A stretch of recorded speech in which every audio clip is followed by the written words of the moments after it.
We are on week 7, and this is Thursday.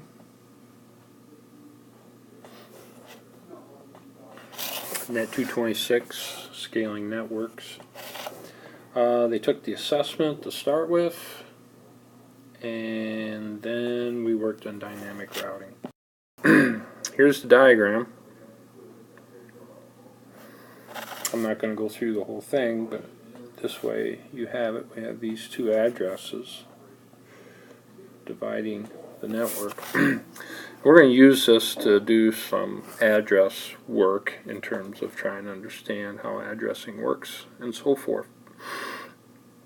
So that'll be good. Yeah, I'm not going to go through the whole thing, but I believe you can see all of it here. The students, after assessment, got it all configured. And then they were able to, we'll look at here in a second, they're able to get the router RIP in. So we talked a little bit here about some differences between a routed protocol and routing protocols. RIP version 2, we're going to do EIGRP on Tuesday, and we may even look at a little OSPF. These are all routing protocols. These are distance vector. Okay, they look at their neighbor to keep track of what they're doing. Link state stores an entire picture of the network. OSPF and then IS also is link state. And then we talked about BGP. These are all interior gateway, exterior gateway. This thing's used like on the internet, and they use path vectors for their metrics. We talked a little bit about some metrics: bandwidth for OSPF, hop count for RIP, delay, load. There's a whole array of metrics for EIGRP, and a metric is used to decide which path is better. Okay, so if we had the scenario between some routers,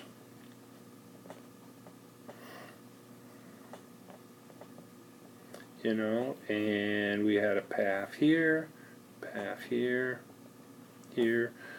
To get to here, if it was hop count, we would go this way.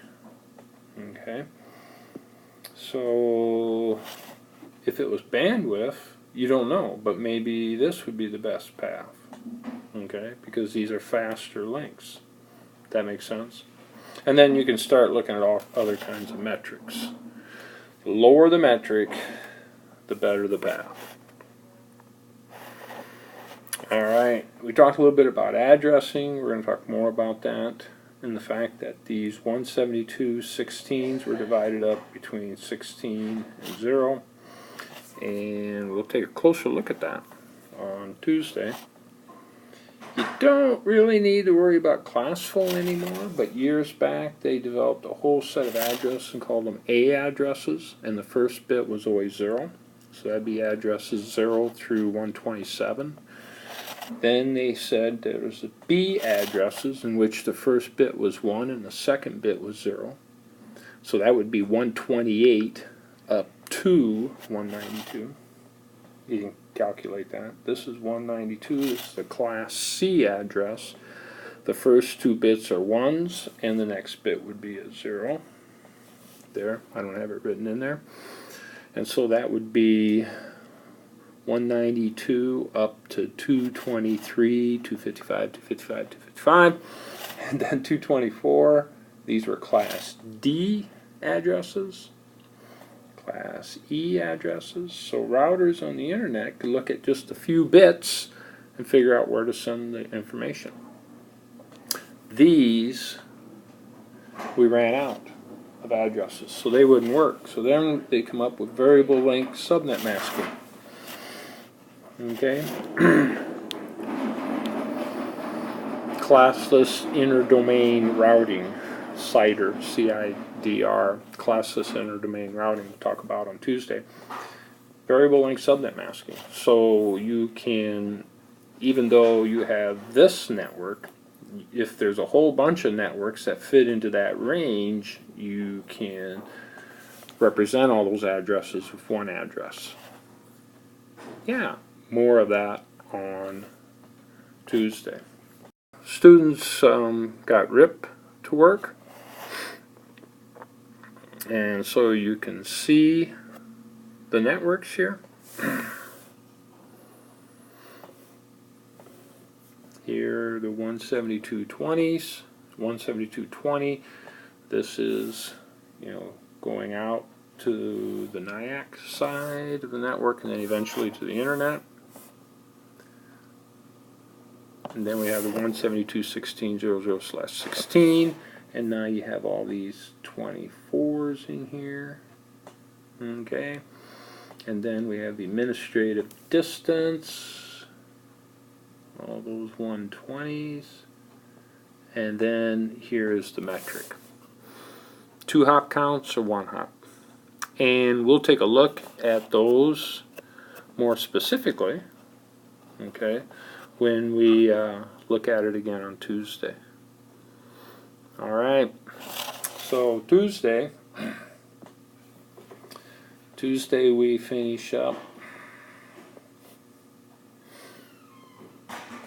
Tuesday we're going to, here. Tuesday we're going to finish up, we'll do a review.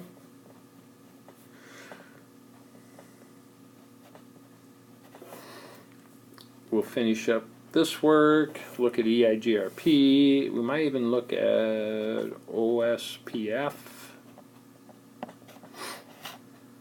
shortest path first. Boy, that makes sense. Open shortest path first. And then we'll get started on the skills-based assessment for the midterm.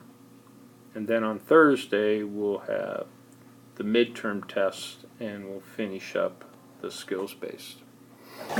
Alright, so that's it. We're all ready to midterm. After midterm, it's EIGRP and OSPF the whole time. So we'll just focus on those two.